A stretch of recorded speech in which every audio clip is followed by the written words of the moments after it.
plaisir de vous retrouver à l'heure de Getting sur Tout TV Africa. Bienvenue à tous. C'est une capture importante et une grosse prise pour l'armée tchadienne. De l'autre côté, une perte significative pour les terroristes de Boko Haram. Un fils du fondateur du groupe terroriste vient d'être arrêté. Il a été capturé avec 5 de ses complices. L'opération a été menée par les forces armées tchadiennes avec discrétion, les détails n'étant pas divulgués.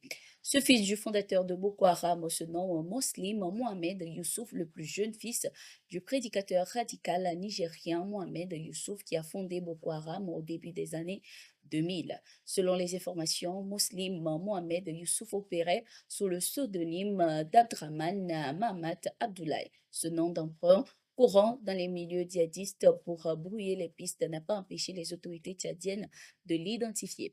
Notons que le groupe terroriste Boko Haram, responsable de nombreuses atrocités contre les populations civiles et militaires en Afrique, particulièrement au Tchad et dans la région, reste une menace persistante.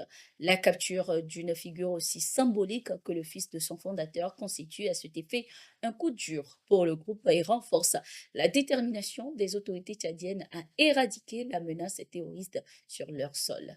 Le gouvernement tchadien, déterminé à éliminer ainsi cette menace, a lancé l'opération Ascanit suite à une attaque majeure contre les forces armées tchadiennes ayant fait une quarantaine de morts et une vingtaine de blessés fin 2024. L'objectif de cette opération était d'éliminer ces assaillants opérant sur le sol tchadien et aux frontières. L'opération a été un succès avec la neutralisation en 5 mois de 200 terroristes, 163 blessés ainsi que la saisie de munitions dont 112 armes individuelles et 5 armes collectives récupérées, 7 hors-bord équipés de mitrailleuses récupérées, 15 hors-bord et 13 pirogues détruites et plusieurs campements des terroristes avec matériel détruit.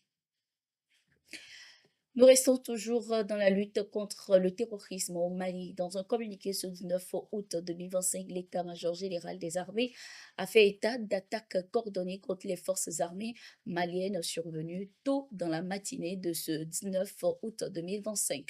Les faits se sont produits vers 5 heures, ciblant simultanément les positions militaires de Farabougou et de Biriki Ouéré situées dans le centre du pays.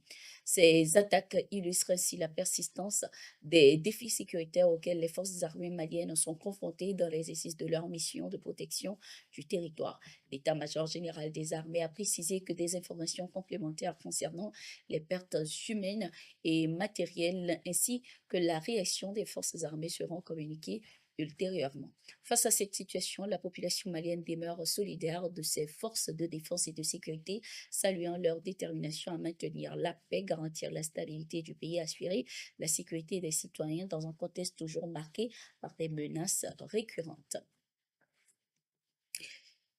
Les négociations de paix entre le gouvernement congolais et le groupe rebelle M23 ont échoué à aboutir à un accord avant la date limite de ce 18 août 2025 fixée lors de la signature d'une déclaration de principe le 7 juillet au Qatar. Les deux parties se rejettent mutuellement la responsabilité de cet échec, chacune accusant l'autre de violer le cessez-le-feu.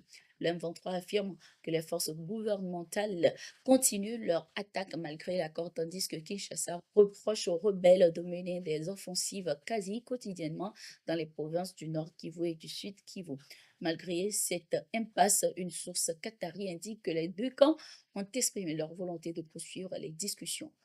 Rappelons que ce revers diplomatique intervient dans un contexte sécuritaire particulièrement préoccupant. Depuis janvier, le M23 contrôle une large partie de l'Est de la République démocratique du Congo, région riche en minerais, incluant même la capitale régionale Goma. Le conflit a déjà provoqué des milliers de morts et le déplacement de centaines de milliers de civils selon l'Organisation des Nations Unies.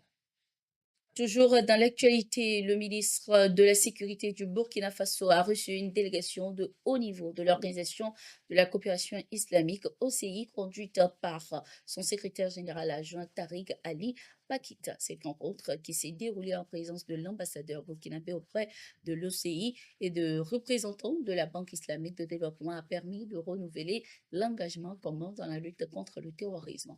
L'OCI a réaffirmé ainsi son soutien au Burkina Faso, saluant les efforts du président Ibrahim Traoré dans la reconquête du territoire et le développement socio-économique. Bakita a catégoriquement rejeté toute forme de violence se réclamant de l'islam, rappelant l'attachement de l'organisation aux valeurs de paix et de justice. Le ministre de la Sécurité du Burkina Faso, Mamadou Sana, a exposé de son côté les avancées des opérations de sécurisation et détaillé les méthodes employées par les groupes armés terroristes. Il a appelé à un élargissement de la coopération multilatérale, notamment une implication accrue des organisations musulmanes dans la lutte contre le terrorisme. La deuxième session de la commission de coopération conjointe entre le Mali et les Émirats arabes unis, tenue le 18 août 2025 à Abu Dhabi, s'est soldée par un succès notable. Les deux pays ont conclu 11 accords couvrant des domaines clés tels que la sécurité, l'agriculture et l'énergie. Conduite par le ministre des Affaires étrangères du Mali, Abdoulaye Diop, la délégation malienne a mis l'accent sur le renforcement des relations diplomatiques, économiques puis sécuritaires. Une attention particulière a été accordée à l'exploitation minière, au transport, à l'agro-industrie et surtout aux énergies renouvelables. En parallèle, un forum économique a permis aux entrepreneurs maliens d'échanger directement avec des investisseurs émiratis, aboutissant à un accord de coopération entre les chambres de commerce des deux pays. Déjà présents dans le secteur énergétique malien, les Émirats ont proposé d'élargir cette collaboration en vue de la conférence sur l'eau de Dakar prévue en 2026. Cette dynamique ouvre ainsi au Mali une opportunité stratégique pour défendre et promouvoir ses intérêts nationaux. C'est sur cette information que nous refermons ce bulletin d'information. Merci d'être resté avec nous.